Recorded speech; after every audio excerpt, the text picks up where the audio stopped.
Hi viewers, welcome back to Sahara TV. Once again, my name is Adiola Fayum, and this is our Inspire segment. And today, to inspire us, is a South Sudanese songwriter, rapper, singer, who's also well known as an activist who brought a great deal of awareness to the war in Sudan. He was a child soldier himself who was rescued by the late Emmanuel Jal, and now he's the founder of Goa Africa Foundation, among so many other foundations. Emmanuel Jal, welcome to Sahara TV. Hi, how you doing? I'm okay, and you?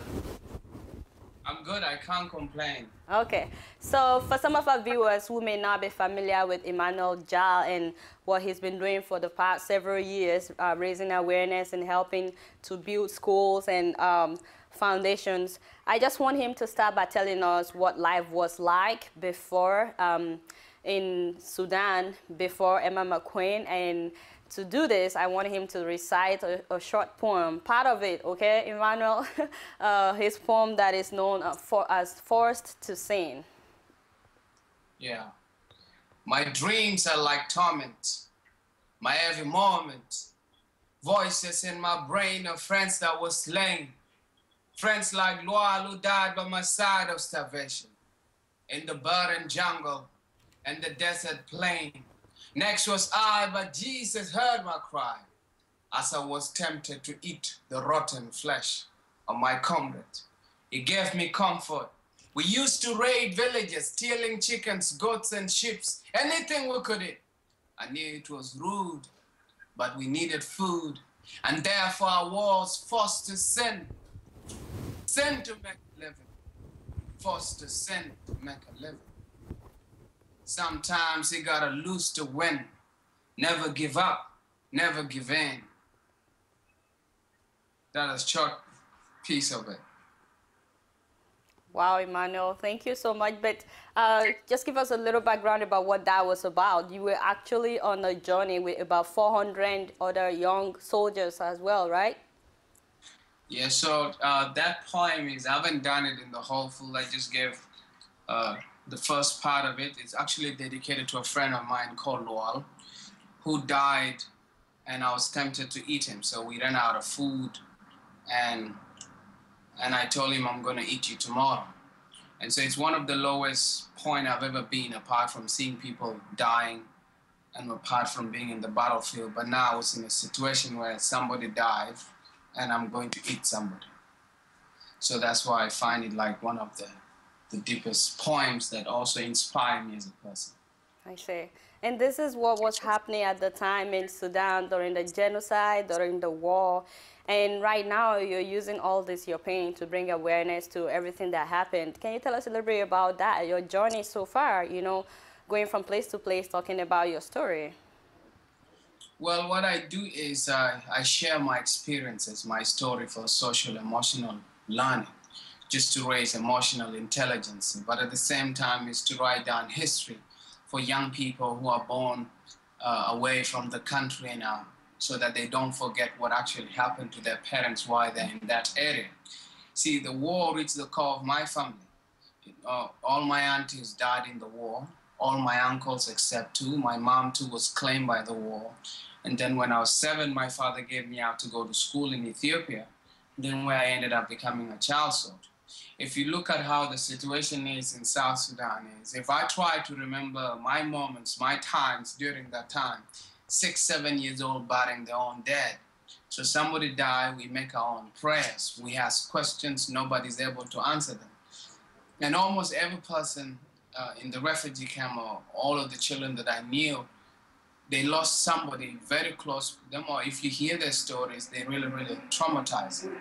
So you find like in South Sudan, 98% of every person lost somebody. So 2.5 million people died during that war. And the world kind of like had no way to see what is going on. So there were no cameras to evidence the situation. And so if you hear the famous story about the Lost Boys, where you can track their journey by the bones in every step until you go to Ethiopia. So those journey of refugees. Because what the government of Sudan had is, they had what they were doing, they were favoring a specific ethnic group with a specific faith. So, and and it was like an ethnic cleansing. So if you don't accept that faith, then you don't get opportunities like other people. So you find what the government had was they had a strategy whereby, well, they were looking for rebels, but they say if you want to catch the fish, you have to drain the water. So the water, what they meant by the water was the normal civilians, the villages that are not protected, the ones who are just staying in the bush. So they're saying if we kill those people, then the rebels will have no place to recruit more members, and the rebels would have nowhere to get food. I see. And that's why the government had to go to villages, sending militias to just burn down villages. But you found out in the course of fighting as a child soldier, you found out that this was not just about religion and the Arabs. It wasn't just about the Muslims and the Arabs in the north. You found out it's more about the person on the throne. Can you tell us a little bit about how you were able to go through the transformation of forgiving people? Well, you see, that comes with education, because I was a bitter kid. When I was trained, I wanted to kill as many Muslims and Arabs as possible, because in that picture, that's what I thought was killing us. But now when I went to school and discovered the truth and found many Muslim friends that were nice to me and I couldn't understand. So I'm in Kenya, Muslims and Christians together, there was no problem. And then I couldn't understand what's going on. But when I was educated and began to study my culture, I realized human beings are the same, because tribes build ideologies against other tribes to campaign to go and raid their resources. And that's the same thing that the European did, and that's the same thing that the Arab people did. And so I realized religion was just used as a tool to mobilize people, and empathy was extended to same faith or same color of those people. And so basically, if you look at it, it's economical. It's a fear of poverty. It's greed.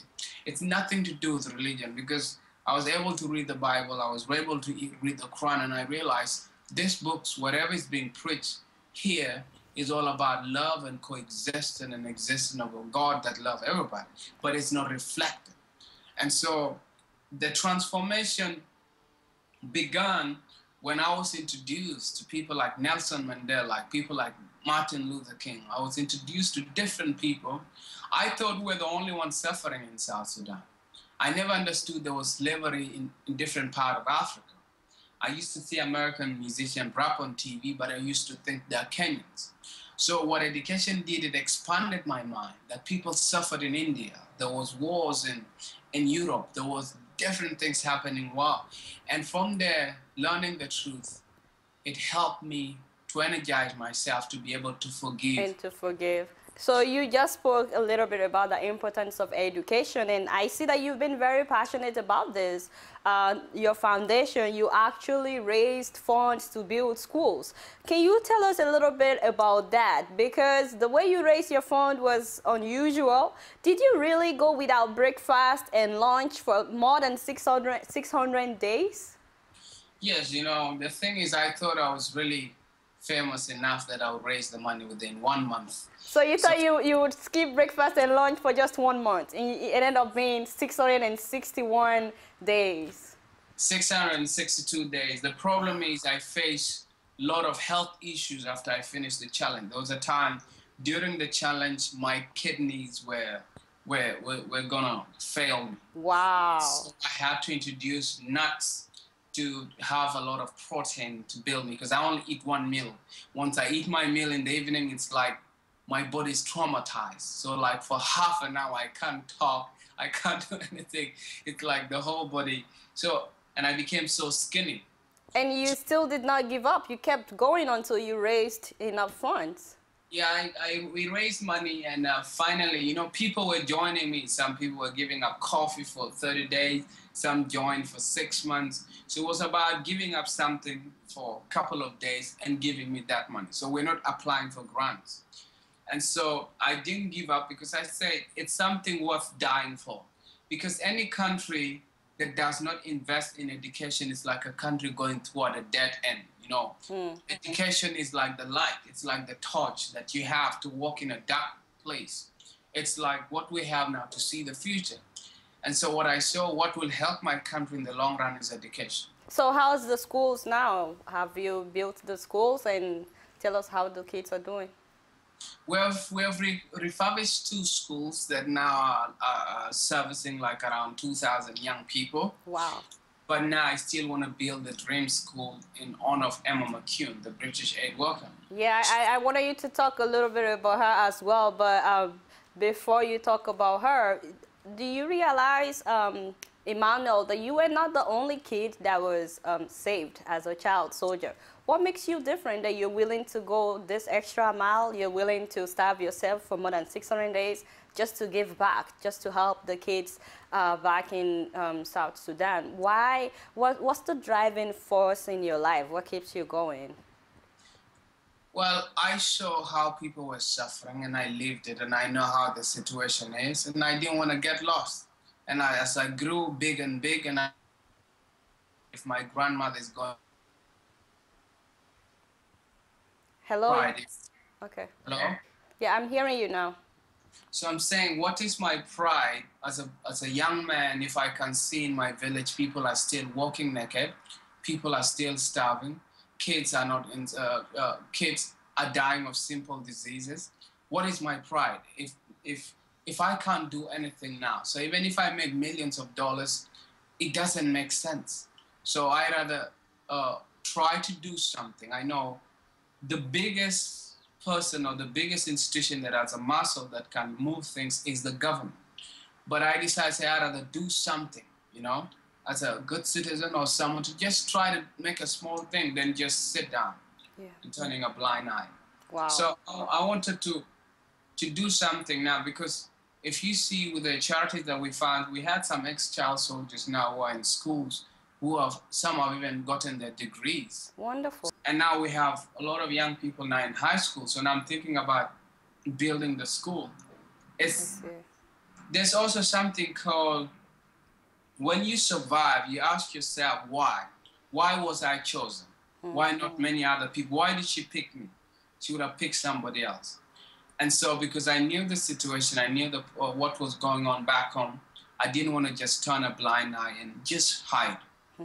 And sorry to cut you up, the person that we've been speaking about indirectly has been the one and only Emma McQueen. She was the one that rescued you, but not just you, about 150 other kids. So tell us a little bit about Emma. What was life like with Emma? Well, Emma was a simple person. We actually have a picture of you with Emma, so we're putting that up as you're talking. Go ahead.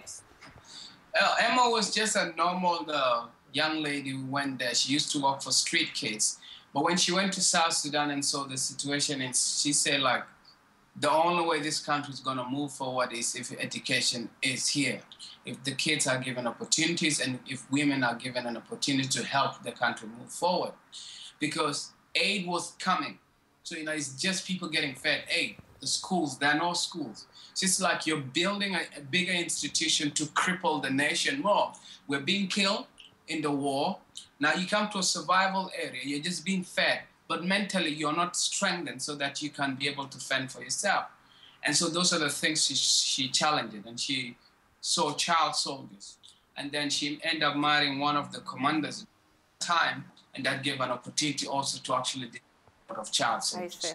So, Emmanuel, just so you know, we're going to end this interview with your song, Emma. It's a very touching song about where would I have been if Emma had not rescued me. So we would end with that. But I like the fact that you talked briefly about AIDS right now versus investment. And there's been a lot of arguments in terms of what does Africa really need? Is it aid? Is it investment? Can you take a minute to talk about this? Well, investment, it depends. Investment, the greatest investment, if Africans themselves can invest, their government should be in schools. Investment is good because it helps economy. So there'll be a lot of money going around, but if it's not used, it will just go in few hands. Aid is not bad. You know, there are different types of aid. There's the aid that cripple the nation, but there's the aid that can help the country go. What I mean is there are few small organizations that goes into small villages and they do things that actually help that village become something. And there's some organizations that are so big, they have a big budget, but they go into a place and nothing changes. They just get more money. So it becomes like a place where people get paid big money and nothing happens. So in reality, I would say Africa does not need anything real. It just needs good leaders. It just needs re-education. Education, period. We can, if our governments can take education seriously, re-educate people about responsibility from the grassroots level going up, because we are thinking the leaders are the one to do everything. No, it's all of us. We need to have a new mentality of how we have to be dedicated in taking our countries forward. I see. Thank you very much. But I'm glad that you brought up the issue of leadership and all that. I'm wondering, Emmanuel, do you think that we're learning at all in Africa? Do we ever learn from history? I mean, after Rwandan genocide, the genocide in Darfur, and look at what's going on right now in Nigeria with Boko Haram. I'm not sure if you're familiar with things like that, but I'm just wondering if you think that we would ever learn, and how do we prevent future genocides in other African countries? I would say we are much better now as Africans compared to years back, because we have a lot of young people who are educated now. We have access to social media. We are communicating. We know the problems and we have the desire. It's just going to take one good sparking taking place one day and things are going to change. I have hope in the younger generation that they're going to change things. When revolution happened, some people get tired in the process. Some people get tempted when there's so much wealth and they can't think anymore. So now people like you who are interviewing me now, or the young people who are working in your network, that's how to build Africa. We have a lot of knowledge around, so we're beginning to organize ourselves slowly by slowly. And if you look, some certain countries are really improving. If you go to like Angola, who could ever thought Angola is going to be how it is now? The economy is growing, so there are different places. Rwanda is slowly getting better and better and better and better. So there's a lot of young people who are passionate to push their country moving forward. I see. Emmanuel, my last question as I'm rounding up is, can you just speak some words of inspiration to somebody today that may be watching, especially those who may think that they can make a difference, or who think they need to maybe make some money before they can make a difference, or they need to get popular first? Can you just look into the camera and just speak some words of inspiration about, for us Africans to try and make, to do more for our people? Well, I wouldn't go back deep, because in Africa, really, if we talk about helping one another, we help each other so much. Like, sometimes it's not about the money you have in your hand. Sometimes it could be an advice. It could be connecting somebody with somebody. Somebody knows somebody who has doors to open for the other person.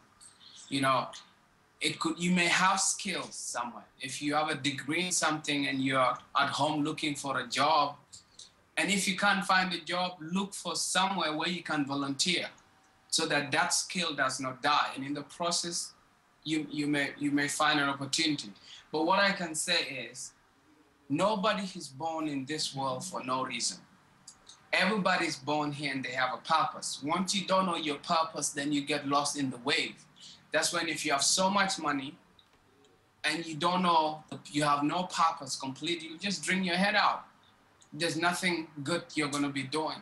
So it's very important to know why you're here, but also every person has to understand there's only one thing only you can do, and only you know it. It could be coming in your head, but you don't want to do it.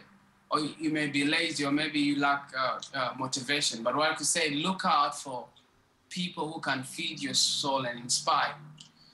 What I can always say, the worst people on earth are not those who are committing atrocities, but those who are watching and turning a blind eye. So sometimes you could read a book, and the book is telling you about something happening in Niger Delta, or something's happening in Darfur, or a story about a woman who has been raped. That's an opportunity for you to act. That's a calling. That person has reached to you. So the book came to you, read it. You've been empowered, yes, but it's a calling to you to act. So if you heard something and you have muscles to move, that you can make something happen, don't turn a blind eye. If you have enough money as a brother and you feel gifted and you're blinking and you have a lot of stuff, I don't know how I can explain this. Reach your hand outward. Look for young people that you can mentor and show them how you are able to get those things. Thank you very much, Emmanuel. But you know, we can't let you go without having you sing something for us. So the floor is yours. You can sing whatever you want to sing. You guys want me to sing? Oh, okay. Yeah. What I may say is, if you guys want to find out more about me, I'm on. You can go to wewanpeace.org. I have a new album out called See Me Mama. So I don't know what can I say? What can I sing? How long do you want me to go for? Oh, like a minute? Like a minute? Yeah. Okay. Chagwa, Charomgar, Yamangar, Choja Tom, Chashom, Chelena Twar, Lamdom Sherbear, Yamadar, Kabar, Kashia Lake there, Tell it a bore agar, Angaria, then Cheraka Pepsi, Pot Ponde, Cheraka Lipsy, Changadorian and Ya Gypsy. All right, brothers, peace. Thank you. What does that mean, though?